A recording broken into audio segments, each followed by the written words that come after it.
Okay, Layla. Why do you not hold a puppy the same as you hold a baby? You could put the puppy down on the carpet and you could explain to us.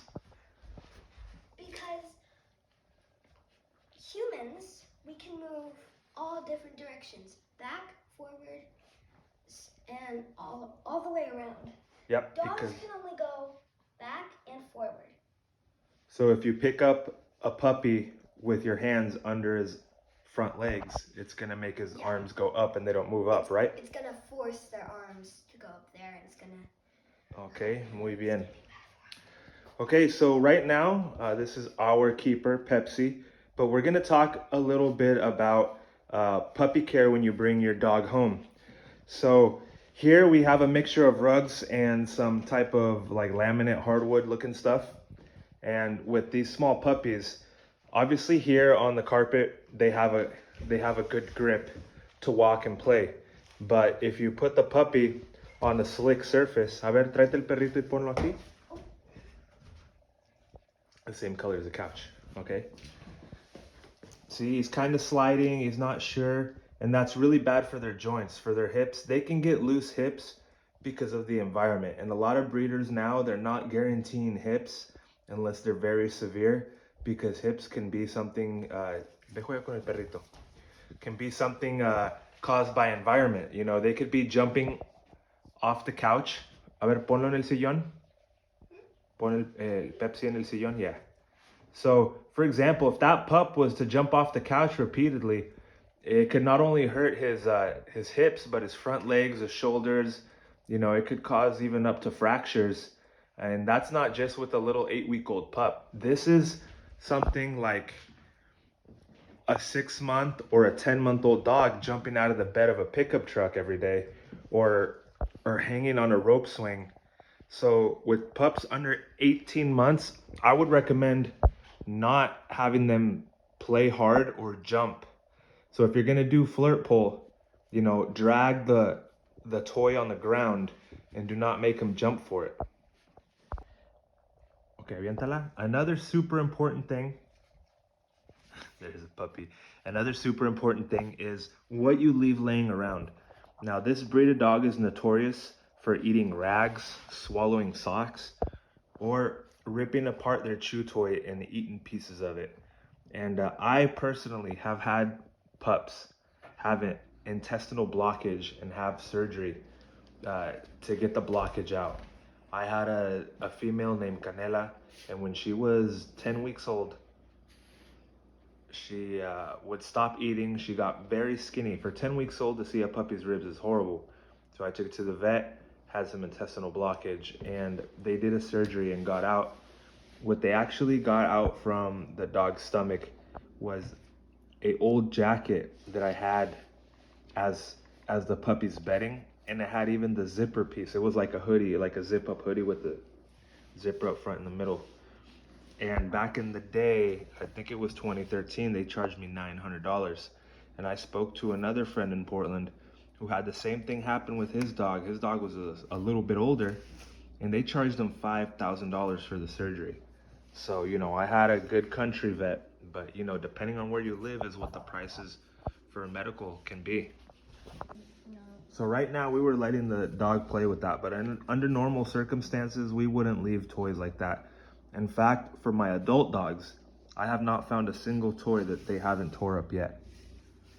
I haven't tried really hard to find a good toy that is anti, you know, destructiveness or whatever you want to call it, but something right out of the pet store has not worked for me.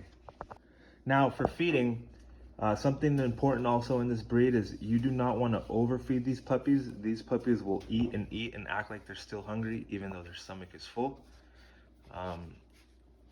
And that's not good. Also, too much protein, it can make their muscles grow faster than their ligaments, their tendons, their bones.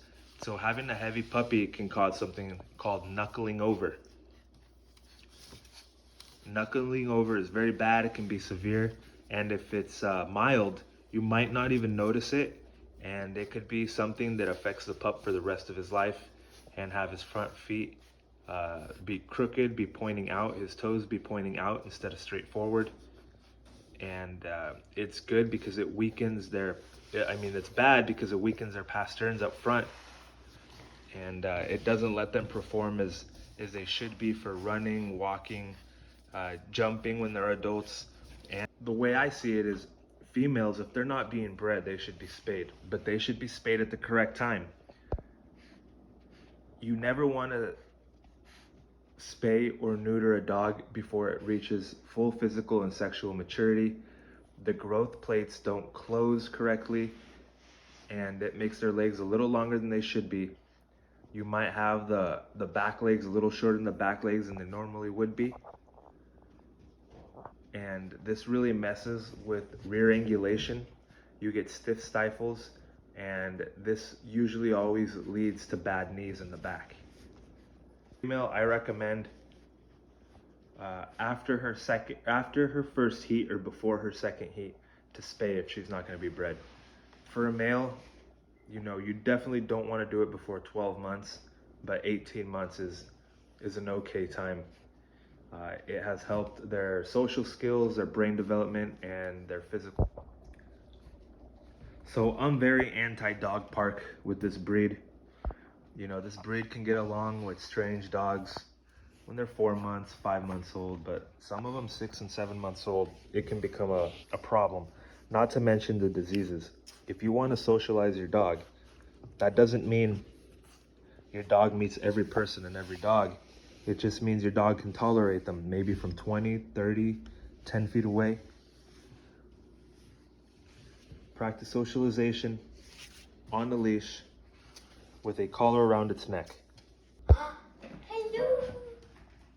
over here. Hey. Dogs in your house, and keep doing that. When you leave the house, your dog should be in a crate, especially before a year old. Your dog might be 8, 9, 10 months and obey you well, but you got some smelly trash in the kitchen, your dog's gonna sniff it, you're gonna tell him no, and your dog's gonna know not to go through the trash in your kitchen.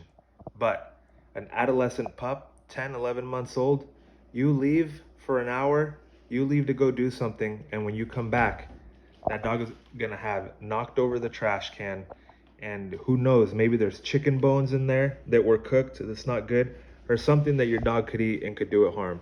So for the dog's own safety, and because adolescent dogs behave in that certain way, you should definitely crate train your dog. And also, with all the things that are uncertain in this world, you could have wildfires, any reason for evacuation, or if you have to leave, vet purposes, if you have to crate your dog overnight and your dog has never been in a crate before, it's going to add a lot of stress, a lot of separation anxiety, because your dog is not used to being in a crate, and in an emergency you might have to crate it, and it's going to be very difficult.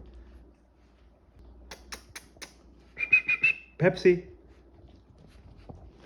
All right, but yeah, this is an 8-week-old puppy, and if you live in a multiple dog home, one thing you have to worry about, if you have a dog that's maybe over 2 years old and you're bringing a puppy inside, especially one of these breeds, is older dogs will tolerate puppy play from a puppy like this one. They will tolerate it 5 months, 6 months, maybe even 7 months. But when one of these dogs turns about 9 to 11 months, they will still play like puppies. They will bite a little harder. They will be heavy. Oh, look at this guy, he's squirming. They'll be a little heavy, and the older dog, 3 or more, maybe even 5 or 6 years old, will not put up with the puppy play from a dog that looks like an adult that still acts like a puppy. That can really bother an older dog. Older dogs can be grouchy when they're mature, 6 years old, playing with an 11-month-old puppy, and that's when some older dog fights to check the young start, because there's a few signs you have to look out for that. So that's another thing why just about all my dogs can be loose in the yard together under my supervision. I would never do it while I'm not home.